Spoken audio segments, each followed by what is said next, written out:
Hi guys. तो आज के हम वीडियो में देखेंगे अमेज़न की आई हुई नोटिफिकेशन के बारे में।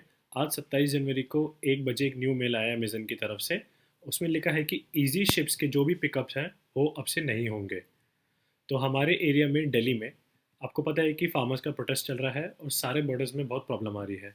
तो इस मेल के थ्रू 3 चीज़ों पर उन्होंने फोकस करा है। पहली चीज़ कि सारे सेलर्स को दिक्कत आ सकती है अपने ऑर्डर शेड्यूल करने में। तब उसकी टेंशन मत लीजिए, आपके ऑर्डर्स को वापस से शेड्यूल करवा लिया जाएगा और उनका पिकअप हो जाएगा।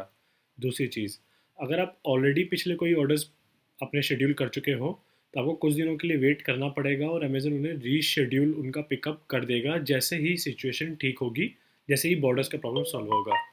तीसरी चीज़, अगर आपको लग रहा है कि आपके अगेंस्ट नेगेटिव फीडबैक आ सकता है या फिर आपका मैट्रिक्स या एलडीआर रेट ख़राब हो सकता है, तो सेलर्स को इसकी प्रॉब्लम के लिए कोई सोचने की ज़रूरत नहीं है। अमेज़न बोल चुका है कि जो हमारा मैट्रिक्स है परफॉर्मेंस का, उसके ऊपर ये 3-4 दिनों के लिए और कुछ दिनों तक, जब तक सिचुएशन ठीक नहीं होती है, तब तक कोई भी इम्पैक्ट नहीं पड़ेगा। Thank you.